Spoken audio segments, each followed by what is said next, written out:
Take the first step towards online privacy. Get NordVPN.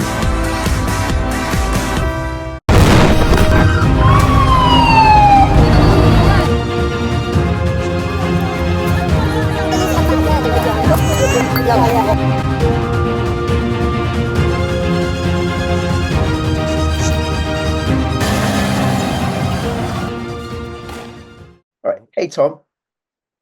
Hey, Rich, what's going on, man? Yes. Good to talk. Happy Saturday. Yes, happy Saturday to you. We've already chatted for about an hour or so about all sorts of things, which we're not going to talk about now, right? What we're going to talk about, well, you're going to find out what we're going to talk about because Okay. I'll throw something at you, right? But before I do, I was thinking about this conversation and thinking about how come you're so good, in my opinion, at your macro perspectives. Mm, And right. and and here's where I got to, right? So I know I've told you I've done a lot of work with an organization called Landmark Worldwide, and their whole Hmm. work is all about distinctions. Hmm. Distinctions are distinct. Like balance is a distinction. It's not like anything else. Being wet is a distinction. It's not like anything else. And it gives Right. rise to a different experience to being dry. And the two aren't comparable. And reading about balance doesn't give you a sense of balance. It's an Right. experiential Right. it's phenomenon, right? I remember when I was a teenager trying to learn from my mum how to cook great curry. She was absolutely brilliant. It was magic, magic. And I'd Right. say to her, "What do I do?" And she was, "Well, you got this much meat, and then I'd add this much turmeric and this much chili powder and this." And I said, "Well, how much? Half a teaspoon? 1.5 teaspoons? No, just this much." She just knew. So there were patterns that she was able to recognize, something she was able to intuit. And then I know for myself, I can walk into a home as a social worker, say with a newly qualified social worker, and they don't see anything. And I'm like, Right. oh my God, there is Right. some child abuse going on here, right? Or some of my friends, I see the videos. Most people can tell Joe Biden sniffing little girls, those videos of Joe Biden. I'm like, oh my God, that is serious grooming behavior. Right. But many people won't see it because they can't see the patterns. Right. And the thing that I think that you do really, really well, and actually what I think I do, which fits Right. in with what you do, is I see patterns of abuse. Hmm. And we talked about this before. I can see patterns of Yeah. abuse, Yeah. Yeah. and I can Absolutely. see them at different scales. And I know not to trust the word of somebody who beats their wife, or the word of somebody who abuses children, Hmm. right? Their word is suspect. Yep. So then, what I think you're great at, and I think you've said this, is seeing patterns how they play out at a macro level. And Hmm. that's also what makes you so good at strategic board games, which I've Hmm. never really played and have no Sure. understanding of. So I just wanted to start that. It's like that level of pattern recognition is what gives you your expertise, and it's distinct to what Alex does. Oh, yeah. Yeah. Absolutely. Alex has a different modality, right? Yeah, yeah. Uh, and I don't know. It's funny. Like, you and I were talking about this a little bit earlier because I was,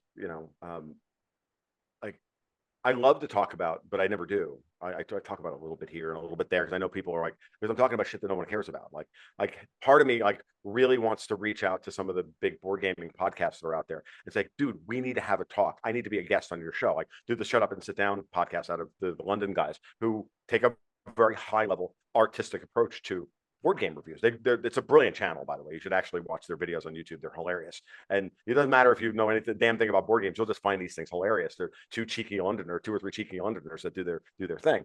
But they also have a really great um view, and have very high standards of what makes a great game and what doesn't make a great game, and for all so many reasons. And so they take a not just an intellectual approach in that respect, but they really do care so much about the art form, and they see it as an art form, not just their job.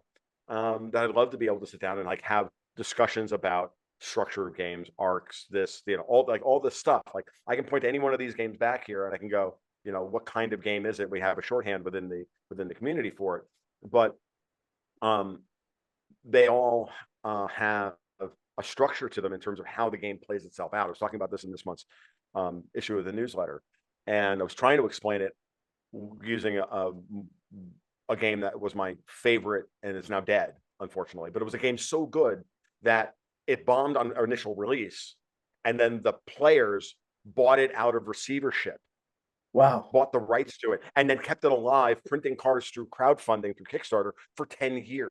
Wow. Yeah, no, seriously. Like, so the game's called Shadowfist. And it was an old collectible card game about and with the mix the secret war of geopolitics through time and Hong Kong action movies is the theme. So it's hilarious, right?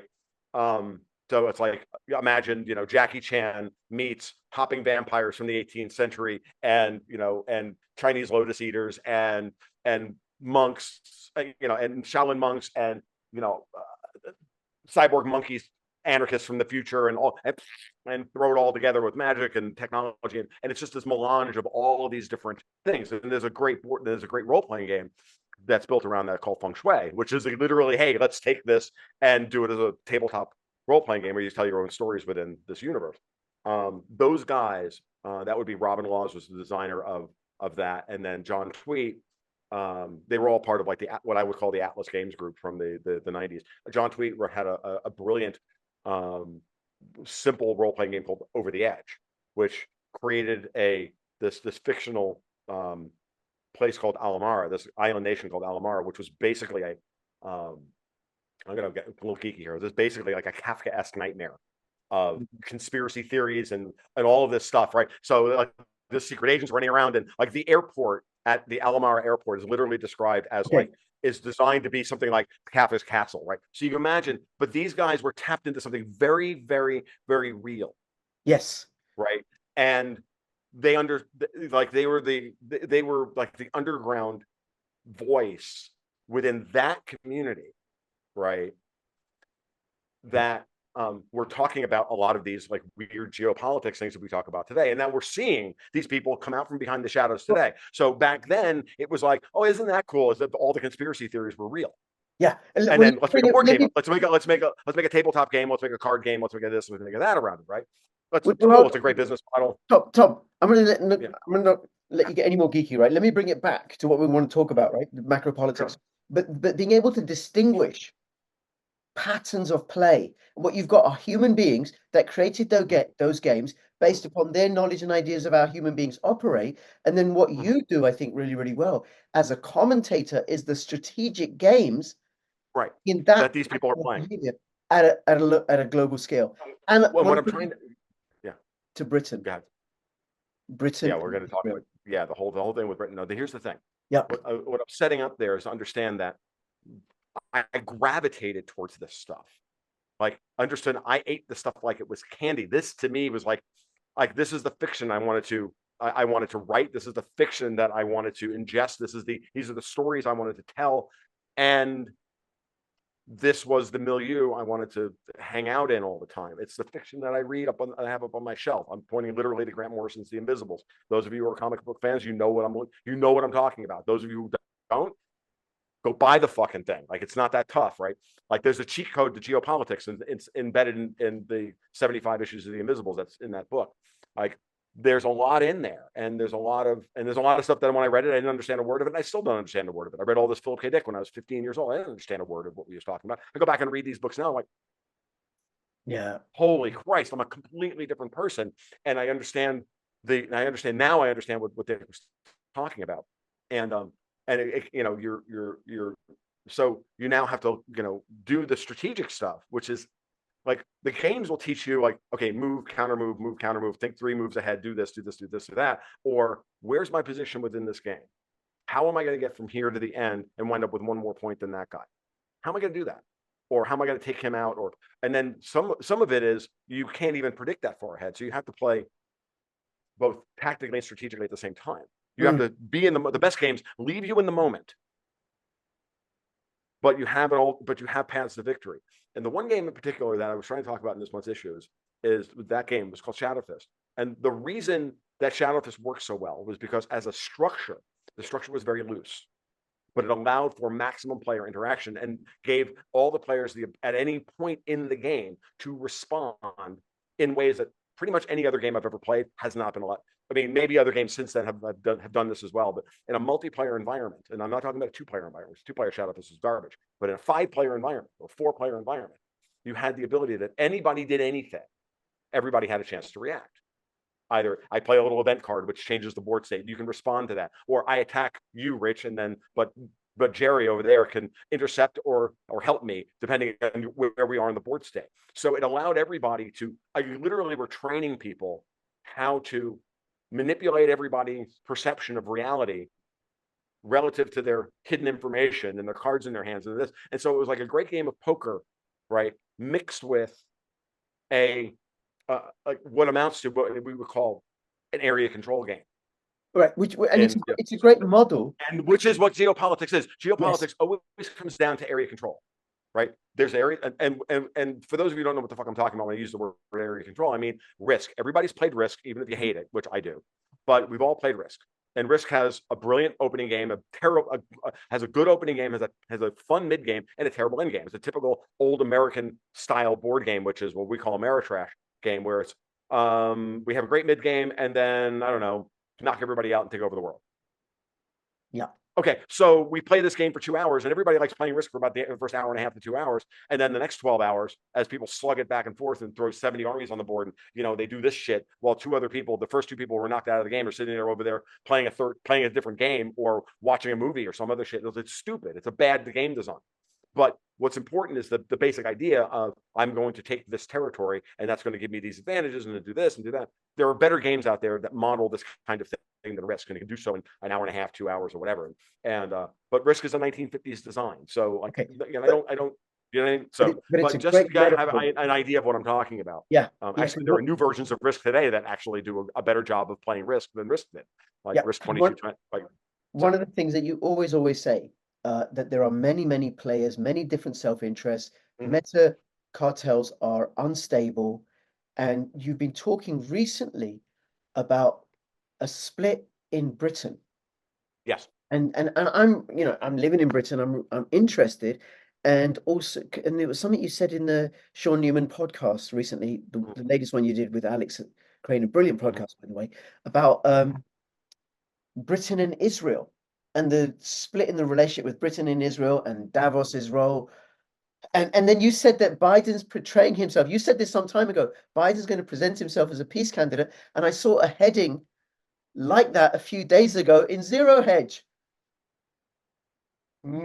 So clearly you are Biden's advisor on the quiet. Well, clearly. Low. With the amount of money these fucking people are printing, you would think that they would like write bigger checks, right? It's the old joke. I get called a Putin show or Putin apologist. I'm like, well, tell Mr. Putin that 200,000 rubles doesn't go nearly as far as you think it does. I kid, of course. I am not on anybody's payroll other than my patrons. And Newsmax, because those are my two sources of income, right? So yeah, the situation in the UK is very interesting because it's like, look, you have to take. Okay, so let's start from the beginning. What did Henry Kissinger? I think it's Henry Kissinger said about geopolitics. There are no allies. There are only interests. Or Winston Churchill said that. There are no allies. There are only interests. Right.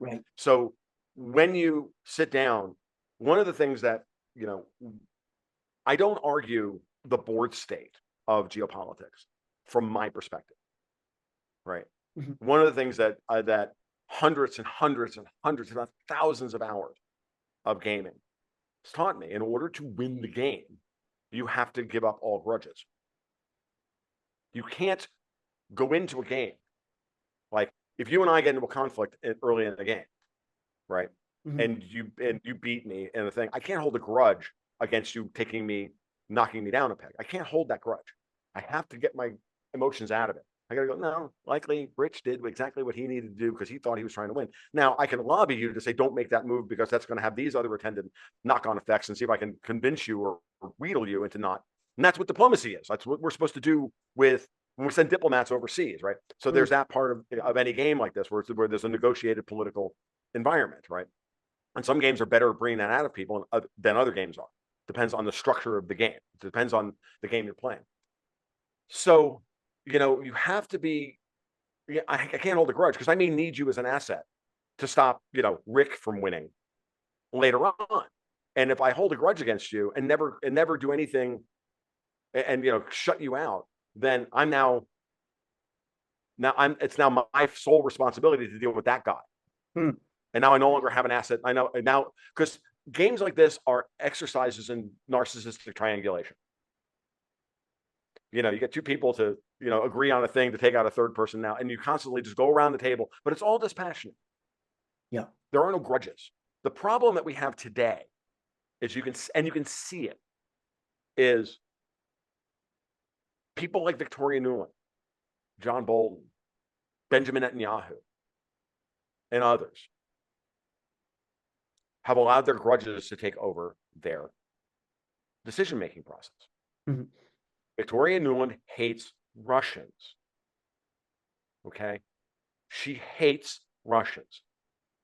Davos has placed people in charge of places like Latvia and Poland or wherever who hate X group. Why? Because they're setting up the grudge that they can have a poll there to isolate some other person, so that they're fighting amongst themselves over here, and they refuse to come to any kind of rational agreement. How many years have I come on this podcast and said, if the Poles had a brain, they send somebody third-class functionary from their ministry of the diplomacy, their foreign ministry, over for coffee with one of Lavrov's third-tier diplomats in a neutral site in Abu Dhabi, and start having coffee about how they're going to repair Russian-Polish relations.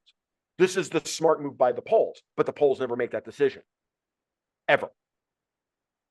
Why? Well, because the people who are put in power in Poland at certain times, they want the Brits to amplify the Russophobia, or they want the Davosians to amplify the Russophobia for different reasons. That's natural within the Polish people's psyche, and with good reason. And no way, manner, shape, or form am I telling Poles not to hate Russians. You got plenty of historical reasons to hate Russians.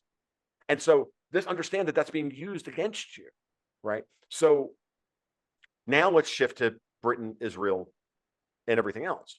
It's the same thing. It's the same dynamic, right? In the following. If you posit that the United States is not a monolithic political and economic empire, that an organization as big as the American government and the American finance class and blah, blah, there's not going to be one group. It ain't one big group, and we're not in it. It's not us versus them. Anybody who reduces geopolitics to us versus them, other than in the most broad sense, the broadest sense, yes, it is us versus them, people versus the elites. But the elites have their own set of agendas. They're the ones playing the game. We're not playing the game. We're observing the game. We're the people sitting around my kitchen table with the five of us, me, Rick, my wife, Sherry, and Brian, playing Shadowfist, and there's 10 people watching us play. We're the 10 people watching them play. I'm Klaus Schwab. Rick's the king of England. This one is that guy. My wife is, Ursula von der Leyen. Oh my God, I can't believe I just fucking said that. Okay, that's what's happening, folks, and you're watching it play out. Yep. And what I've tried to explain to everybody is that what we're trying to do is figure out who's going to win this round, this round, this particular game. We're going to shuffle up and deal again 10 years from now. We're going to do this all over again. Okay, we're going to shuffle up and deal again 10 years after that, because this has happened before and this will happen again. Ask me why I'm rewatching all of Battlestar Galactica. Okay, because again, the whole fucking series is about narcissistic abuse, right? Okay. Between the humans and the Cylons, and the factional split within the Cylons, and it's all right there. Same thing. Stress creates friction and factionalization, but everybody wants to win. And what we're trying to do is figure out who's going to win, so that we can allocate our assets and our time to our best advantage. And the problem is that in a game this loose and with this level of shifting alliances, that prediction is very, very difficult to make. And then you have to understand.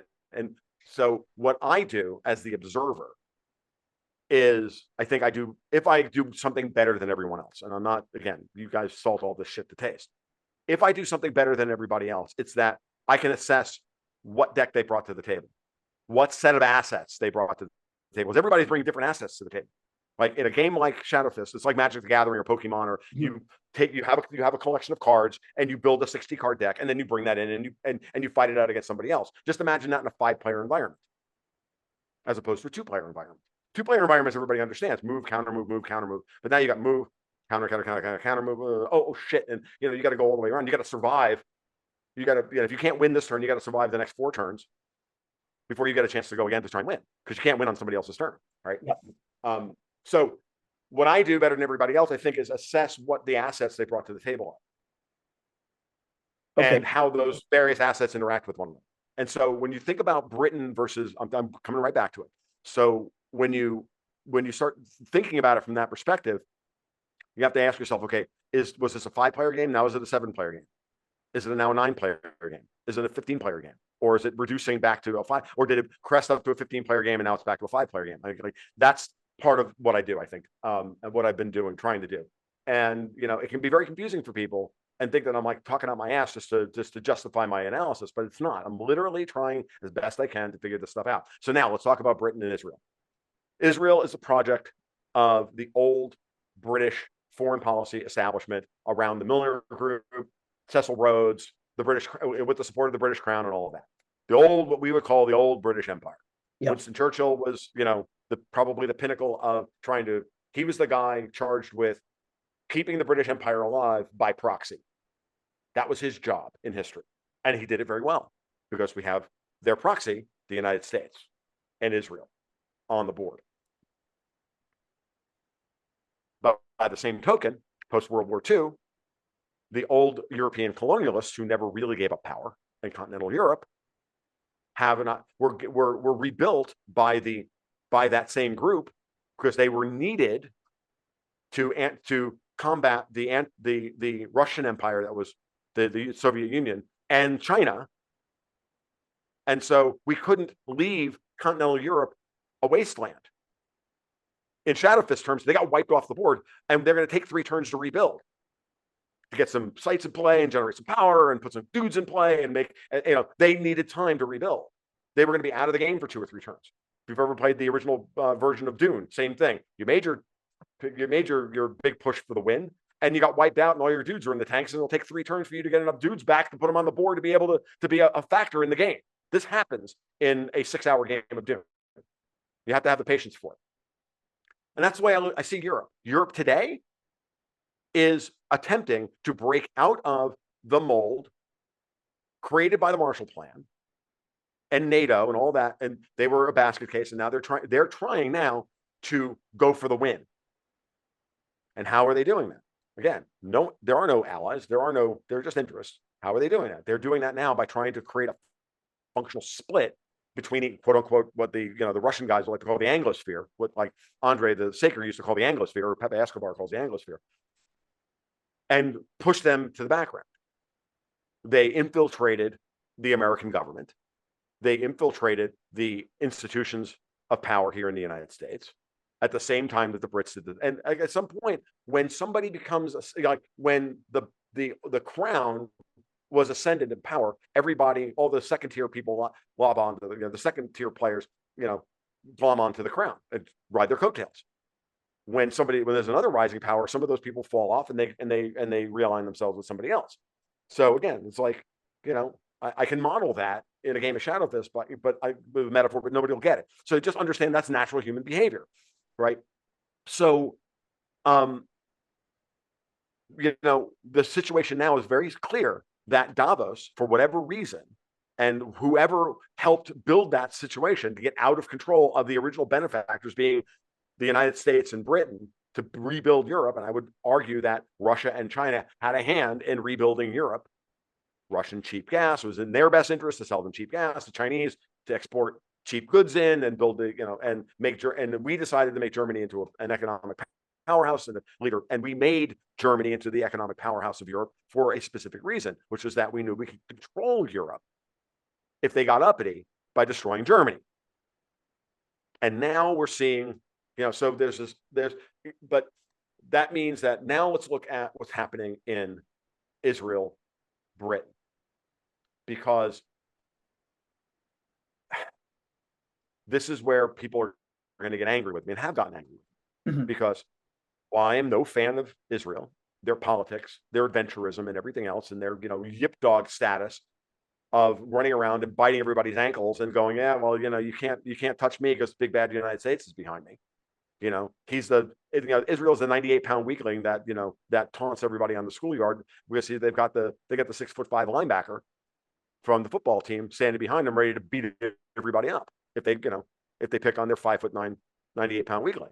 So that's the way I see Israel in all of this. And they've always been and that has subsidized that kind of behavior from them. Okay. So, and everybody hates that guy. Even though if they can't say anything about it, right? No one likes that guy. Why would you like that guy? That guy's an asshole, right? Yep. But at the same time, that guy, metaphorically speaking, represents a whole lot of people who are also victims of all of this game playing triangulation. They're also people sitting around watching the table. We have to remember at every one of these countries, average Americans, average Britons, average Israelis, average Syrians, blah, blah, blah, blah, Chinese, Russians, everybody are all standing around the table with the same bated breath as to who's going to fucking win this goddamn fight that everybody else is. We have to keep that in mind, always. So Britain and Israel is really actually quite simple once you've modeled this. Davos wants control, wants to remove Israel from the scene. Why? Because they want to finally put to bed the remnants of the British Empire. That includes the British Empire's proxy, the United States. They have infiltrated, along with the Russians and the Chinese to a lesser extent, but as far as I'm concerned, I see Davos, the old colonial powers of Europe, as the primary drivers here, because psychologically they map to the most aggressive and the most entitled, because they've always controlled natural resources in the third world. They still see the US as one of the colonies. The French still want Louisiana back if you press them fucking hard enough. Okay? They still want Quebec back. They still want to make a fucking deal to get this, the Louisiana and whatnot back in the United States. They still want to be able to rape the Sahel region of Africa for pennies on the dollar. They still want to do this. They still want to do that. They still want to do all those things. Same thing with the Germans. Same thing with the fucking British. Same thing with the Portuguese and the Dutch and the Italians and all of them. They all want it back the way it was before. To quote Londo Mollari from Babylon 5, the Centauri ambassador, who I want it all back the way it was. And he's willing to partner with the fucking devil to get it done. Okay? I want it all back. Like the vitriol and that's what's here. So that's what they're doing. That's why all of a sudden the world is saying, hey man, it's okay to hate Israel. We're all pro-Palestine now. And the British government under Rishi Sunak everybody's like, well, that doesn't make any sense then. But why is Sunak pro-Palestinian? Because he works for fucking Davos. It's not that goddamn hard. Yep. Hold on, it is hard because for those that don't see it, just like people who don't see grooming behavior, they're not able to distinguish grooming behavior. It's just friendly. No, he's grooming. Yes. Well, here's the thing. But Britons in particular, and Americans in particular, who followed Brexit really closely, should be able to see this behavior. Because all of the Brexit negotiations were all being sabotaged from within by the British political class headed by Theresa May, and at the time, Sir Mark Sedwell, who was in charge of the civil service. Yep. Remember? Okay, all that shit happened. And that was all. Brexit could have been negotiated in 15 freaking minutes had both sides wanted it to. Yep. Why Brexit took 3 goddamn years to negotiate was because the British were negotiating on behalf of the European Union. And we all said that at the time. And for the people, and maybe, part of my problem when I do stuff like this is I forget the fact that 3 or 4 or 5 years ago when we were doing this, you and I remember these conversations. You remember me live streaming about British Parliament and all this crap because you were there. Mm-hmm. But 90% of the people who are my patrons today or who interact with me today never heard any of that. But if you go back, folks, we did all this. Rich will attest to this. Yep. Alex Craner will attest to this. Alex Mercuris will attest to this. And I was saying all this stuff then. And so to me, when I saw Rishi Sunak installed and then there was a coup in Britain in August of 22. Queen Elizabeth dies. Liz Truss is taken out. BlackRock blackmails the Bank of England all in 1 week, and Sunak is installed. And Alex Mercouris and I, the minute they started bringing Rishi Sunak's name into the conversation, Alex and I had many a long conversation about, oh yeah, we got to watch out for Sunak. He's friggin' Davos through and through. Yep. And so now you install him at the top of the British government. You've got Joe Biden, who's just a stand-in for Obama, and Obama advanced Davos's agenda for 8 goddamn years, along with Janet Yellen and Timothy Geithner and Ben Bernanke and all the rest of them. They were in charge, and they were using the neocons, the old British neoconservatives, and they were using them to set up the situation between Russia and Ukraine the entire time. And Russia, Syria, Israel, Syria, all of that stuff was all being set up. And they both thought that they were going to get to their preferred outcome. And they both thought they were going to win. And then the mask came off. And oh, by the way, you will own nothing and be happy. And so now the question is the following. Is Israel being sacrificed on the altar of geopolitics?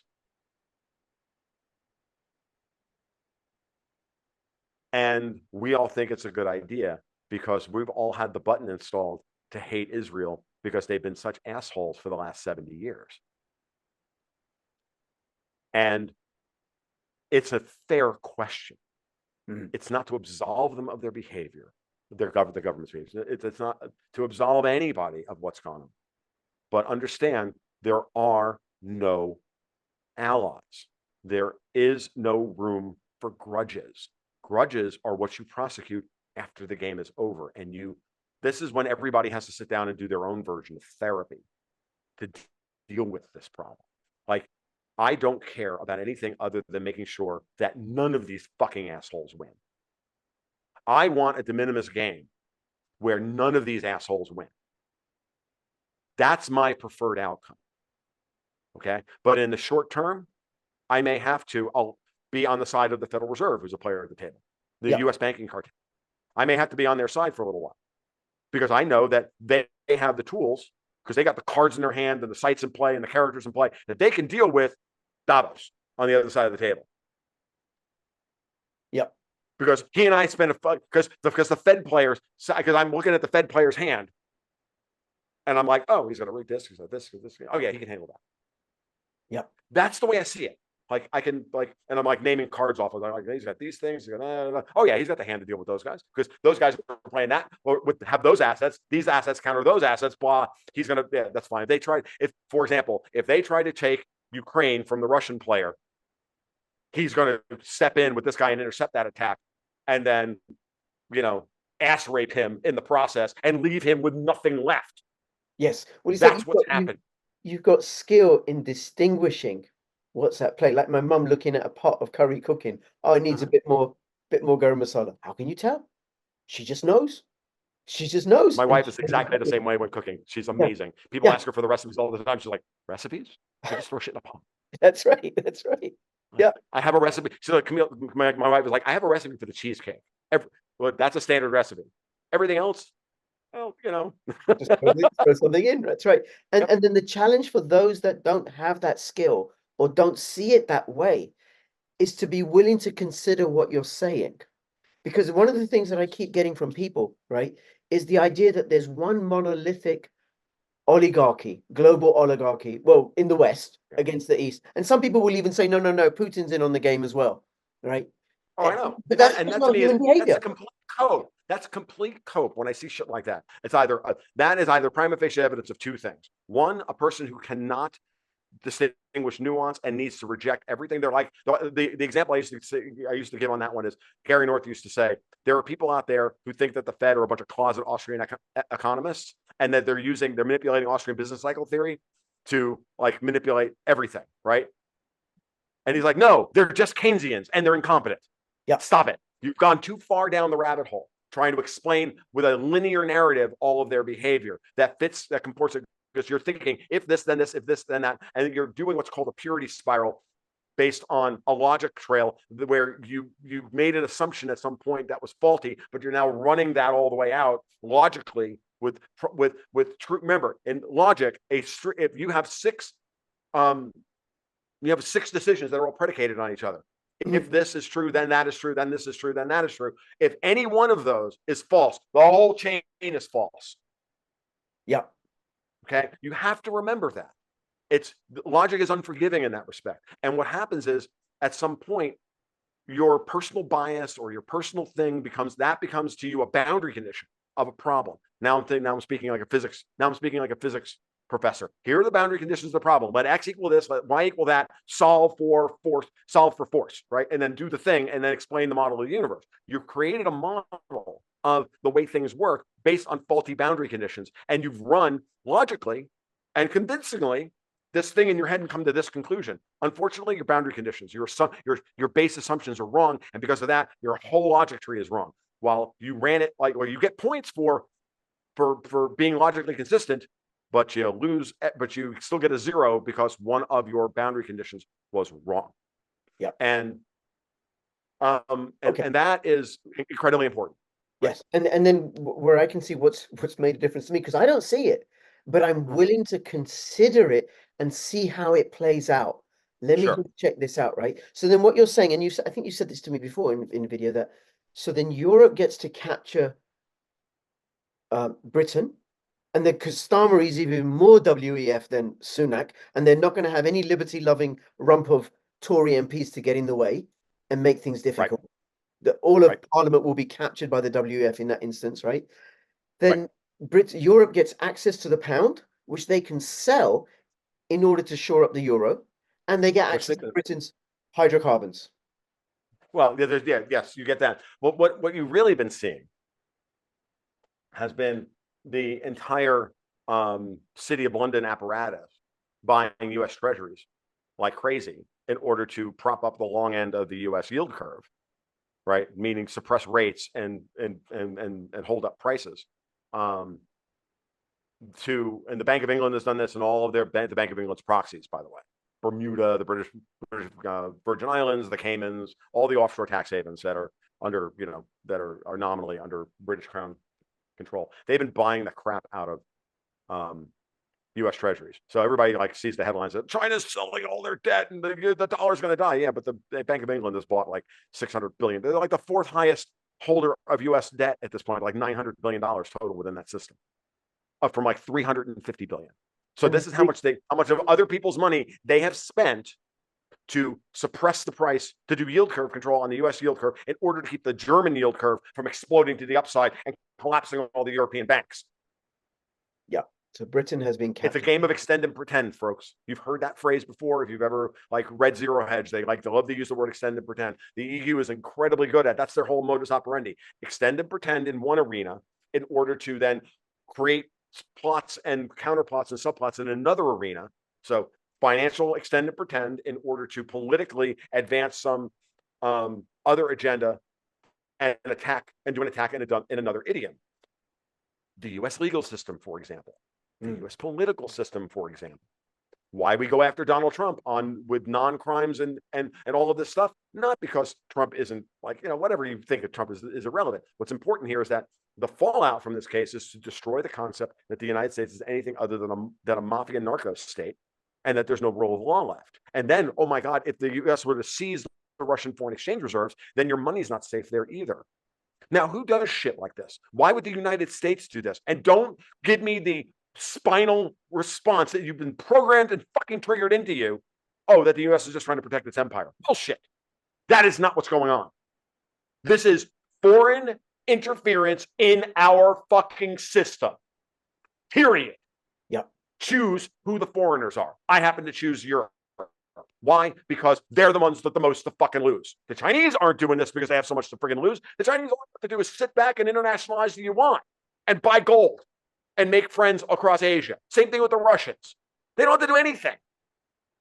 Well, in the Russians' case, they just have to keep lobbing artillery at the Ukrainians and strategically taking out concentrations of NATO guys that wander across the border to run the ATACMS systems and everything else that we put in place, which is all real. That's it, folks. everything. That's all the Russians have to do. They have to do nothing and win. The Chinese have no real need to destabilize the US that way. The Chinese would be better served not to do this, because then you don't want the United States to collapse as a consumer economy, as a productive economy, as an innovation economy. You don't want that. It's not a zero-sum game. Like this, the real game of geopolitics is that, and this is why gaming as a thing is a bad model. It's because the game never ends. It's not a game that ends. These people all think it ends. It's like, go back and watch The Watchmen again. When Ozymandias turns to Dr. Manhattan and says, in the end, I did the right thing, didn't I, John?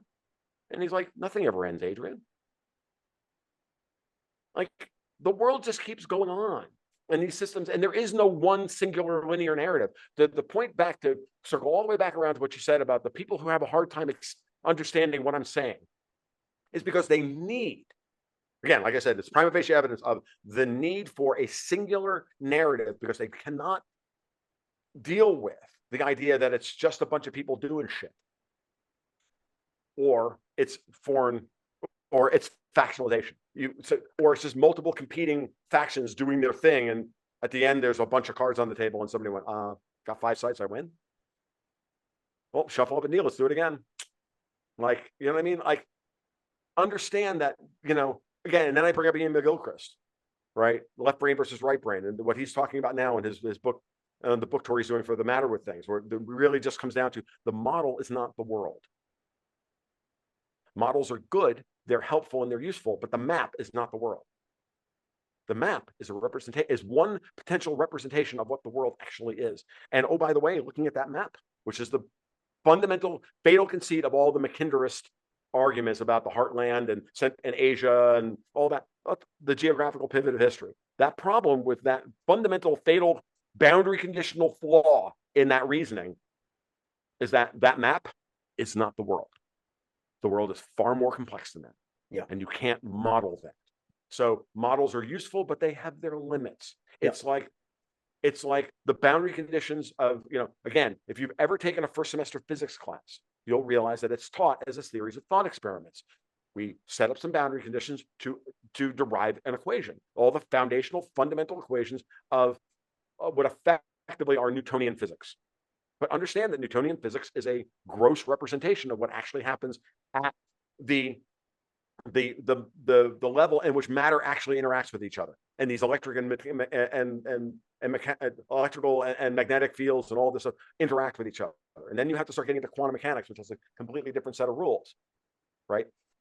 I've always said this is like, it's the difference between quantum mechanics and thermodynamics. Quantum mechanics deals with the specific interactions of electrons and with each other and their state changes and all that stuff. And then there's thermodynamics, which is like, hey, let's take hundreds of billions of electrons and atoms and get a statistically averaged result that to a lesser one, to some percentage is accurate, and accurate enough for us to build bridges and play baseball and cook hot dogs and have sex with our wives.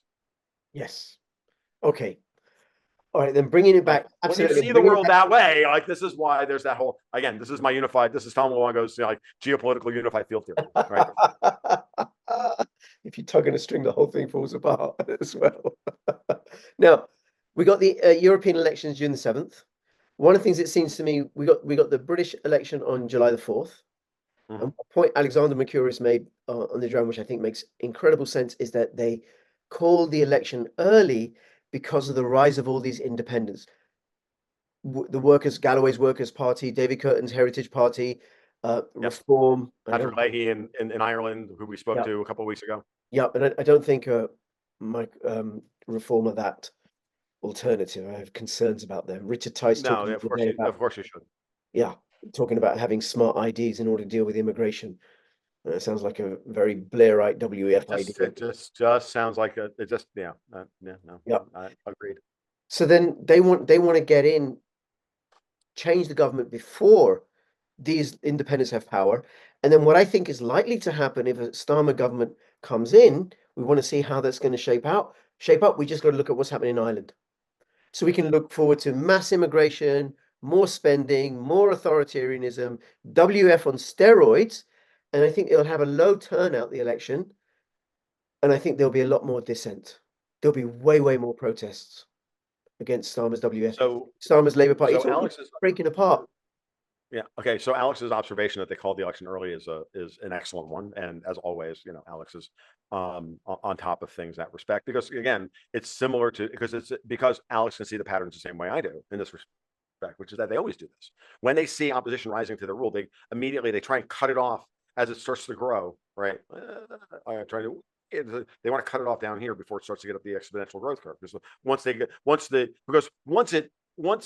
people start talking amongst themselves and the energy you start to climb that energy ladder. If you can cut it off before you get the activation energy to start the reaction, you can extend and pretend another year, another 2 years, another whatever.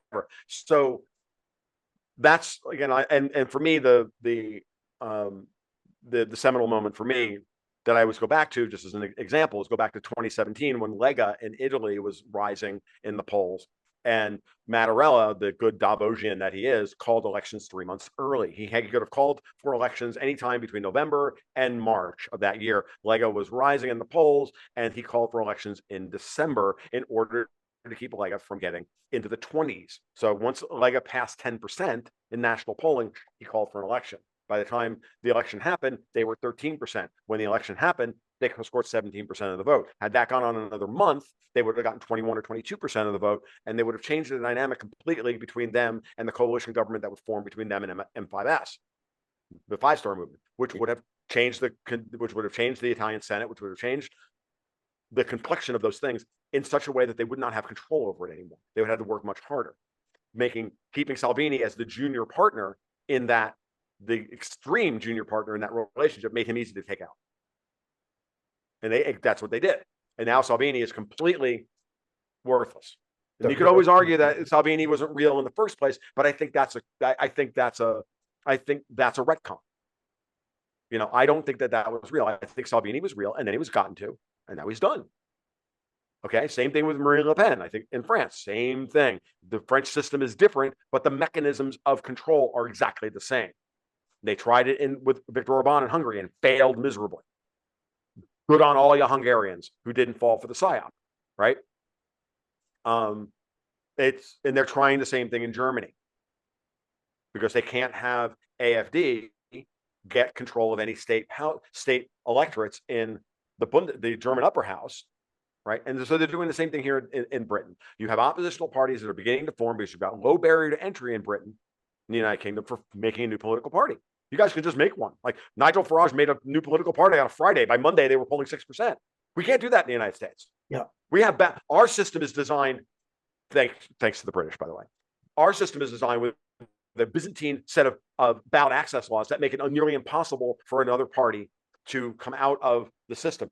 Then you take it even one step further, and then you start looking at the math of majoritarian systems and the prisoner's dilemma of a majoritarian first past the post voting system.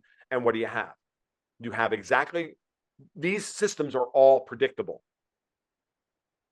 What the outcomes will be. There will always be two parties in Britain for all intents and purposes. There will always be two parties in the United States. The best thing you can do is collapse one of the two major parties, take the remnants of that and make a new party, i.e. the Whigs in the 1840s and 1850s, collapsing and becoming the GOP, known today as the Republicans, in order to then and then what did they wind up with? They collapsed the Whigs, which were the main opposition to potential civil war, and then created the GOP to prosecute, a civil war. Whether Lincoln was an immune system response, right? Political immune system response or not is up to you. You could now. This is where Lincoln is a historical figure. As I get older, my view of all of this becomes more nuanced the more I understand how all of the factors surrounding the U.S. Civil War, what we call the recent unpleasantness down here in the South, like those nuances make for a very interesting conversation. And from one perspective, the South was right. From another perspective, the South were the unwitting, useful idiots of British and French, European colonial forces, blah, blah, blah. And it all depends on your point of view. Yep. Right. And so it's, again, none of this is, if you just want to no, fuck it, Israel's wrong and the Palestinians are victims and the Israelis aren't victims. Really, the Israeli people aren't victims. Like how are you going to tell me that when they have the highest friggin' vaccination rate of any country in the world? I'm with you on that one, and I was saying that to my family and friends. It's like the Israeli government doesn't care about the Israeli people. They poisoned them. They wouldn't let them go into supermarkets unless they'd had this poison inside them. That's not a Mhm. government that cares. That's a the Netanyahu's government was doing the job that Mengele wasn't able to do. They did it on a much larger scale. They don't care about And by the way, they went through like 2 or 3 different governments there. So Bennett was no better than friggin' Netanyahu. no, no, they don't care. So then you got to ask yourself that question, like, what is that all about? But So I mean, have we already had the pogrom of all pogroms against the Jews because they're all going to die from the friggin' vaccine? yeah, That's a fair question that everybody should be asking themselves yeah, because, there are, oh, by the way, different tribes of Jews, right? And again, we're not supposed to be able to have these conversations because if we have these conversations, then, oh my God, people might learn something about history and the real nature of the game might be revealed to the public. We have to be, and we're supposed to be very careful about when I'm talking about the. Like I'm at the point now where I'm in the middle. I don't give a shit. Everybody's guilty. Everybody's a victim. Everybody's, everybody's. It all sucks, and we're watching the game as the Giants run around stamping at each other. And we have 2 models. We're all observing the big game of Shadow Fist around my kitchen table, or Giants are fighting, and we're the ants trying to have to get stepped on. yep, Choose your model. yep. They're both correct, by the way. Yes, and they don't give a fuck about us, the giants and the elites, whether They it's don't. the British elites or the Israeli elites or the Irish elites, they don't give a fuck about us. So we have to do what we can to take care of ourselves and of each other because they ain't going to. So, and so just to remind everybody, I've given you Davos's plan for Israel. And of course, what's the old British aristocracy's plan, the Anglosphere's plan, which is to hold on to Israel because they still believe in the Mackinder control of trade route, of maritime trade routes, keep the Russians and the Chinese from integrating Asia, creating a trade bridge to Africa to be able to get the natural resources out of Africa, and build Africa like this. They don't want any of that because they want to control all of this.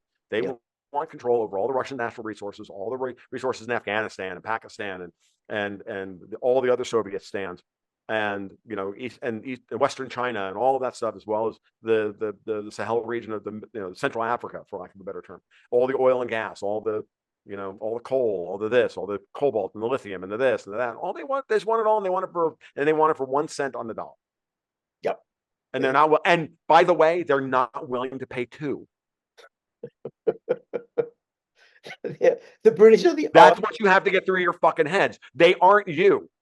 Yep. You would be like, oh fuck, I can't get it for a penny. Fine, I'll take 10. I'll pay 10 cents. They won't. They believe they are entitled to the assets of the world for less than a penny on the dollar. Period. And until you get that through your fucking head, you will think I am insane. Yep. And they are the people. You choose. They are the people that killed 20 million Indians, 2 million Irish, millions of Native Americans. They think nothing of us. They're doing it right now, killing millions of Jews under Hitler, millions of Jews under Stalin, a million Armenians, blah, blah, blah, blah, blah. Because every one of those bouts of violence came about as a consequence of pressure they put on. Like, for example, like the Armenian genocide, you probably, I'm maybe LARPing here, maybe like making I mean, there may be some Armenians in the audience or some Turks in the audience that be angry with me for even suggesting this. But if you go with Richard Poe's argument that one of the reasons why the British pursued World War I the way they did was to destroy both the Russian Empire and the Ottoman Empire at the same time. If so, then the breakdown of the Ottoman Empire, or the pressure that the Ottoman Empire was undergoing during this time, led to the spasms of violence that we saw across those regions. Maybe I have my dates wrong or whatever, but it may be a bad example, but it's the basic concept is the same, that when you put pressure on a population, you're going to get unpredictable behavior. And when you push it far enough, there's going to be violence. And it's going to be violence that will be misdirected against those and this is part of what I've been arguing in the United States. We cannot be allowed to be gaslit by these morons into believing that it's the Antifa guys and that it's just the bad guys in Congress and it's just the lefties. No, it's not. It's fucking Europe. It's fucking Klaus Schwab. It's Ursula von der fucking crazy. It's all of these motherfuckers that need to be fucking killed. and blamed for what's been done. You're a victim of their perfidy, not. And these other people are lieutenants. Yeah, they're guilty of whatever it is they're guilty of, but they're victims too. Yep. And that's the shit sandwich we all have to take a bite out of and make our peace with. Otherwise, we become the Fremen and we go on a freaking bloody crusade and kill everyone. And is that what everybody wants? No. No. So there comes a point where you have to, it's not forgive. Because this is another part of the psychology of this process. Well, you're asking me to forgive Israel's crimes? No, I'm not. But by the same token, are they a crime that you are supposed to, you have to respond to? Or were you gaslit into believing that we have an obligation as a species to right every wrong that's ever been done to any person on the planet? And we should go on a holy fucking crusade with all of our money, time, energy, and effort to stop everyone, to intervene in every one of these things. Or we could do what Rich does on a daily basis, which is go in and try and fix one family's problems at a time. Because I got news for you. That is more valuable. Oops, point the other way, that way. That is more valuable than all the shit that we're talking about right here. I'm dead serious when I say that. Because you fix your garden. Clean your room, to quote Jordan Peterson. We don't have control. We barely have control of our own perceptions of reality, decision-making processes, and everything else. Why do we feel the need to have a comment about any of this? Ask yourself why that is.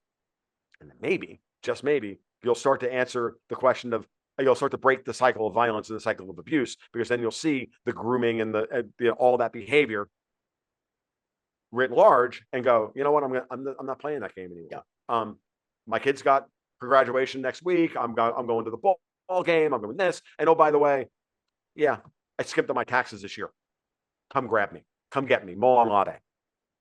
Well, actually, Tom, we're going to finish up, and that's very, very good, because I'm glad you said that, because I do want to reference that, we got to fix our garden and fix our room and take care of our lives, right?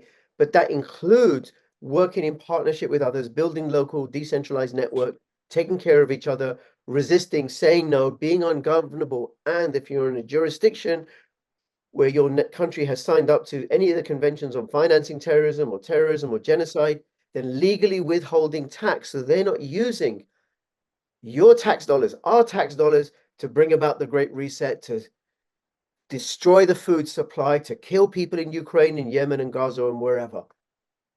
What's really important is to understand that we may not be able to solve any of these problems. The best we can do is describe them, describe the parameters of them, do the understanding of what's happening. It doesn't matter whether I'm completely right about my model of how this is working, or Rich's models work, or your particular model is the correct one. If we're arguing about that, then they're winning. Yeah. They're winning. You're falling into their false thesis, antithesis, synthesis, Hobbesian fucking two-step bullshit that they always pull. Or actually, sorry, it's not Hobbes, it's the other guy, Strauss, the Straussian two-step. Thesis, antithesis, synthesis. Then there's the Hobbesian two-step of A, B, and because of this, we need Superman to be the state to be in charge and to keep everybody under control. And that's why we need a kinder, more gentler European USSR. Yep. Like, fuck you. How about no? Yes. Right? How about no? Bit.ly make war history, which is if you want to find out about how to legally not pay tax. And I'll have the links to Tom's Go Goats and Guns, and also his Twitter, where he misbehaves on a regular daily basis. Let's misbehave, folks. That's another one. So after the Libertarian Party destroyed the phrase "become ungovernable" by being a bunch of douchebags this week, I'll have to start with "let's misbehave." Let's misbehave. That's right. I think we'll go back to "let's misbehave," and then we get to listen to Cole Porter while we're at it, because that's never a bad thing. We get to invoke Cole Porter and go listen to some great freaking music from the 30s. Tom, thank you so much. Really great talking to you. See you again in a couple of weeks with you, me, and Alex. And fingers crossed, Alex Christoforou is going to be joining us as well. That would be great. As a matter of fact, I really need to reach out to both Alex and Alex to see if I can get them on the my personal podcast. It's just like everything. I know how busy they are. I never think to ask them if they have any time. So I almost don't want to intrude as they continue to try and do the best work that they can. So, Great. Thank you, Tom. Comment, subscribe, like, share this. All the best. Stay free. Bye-bye.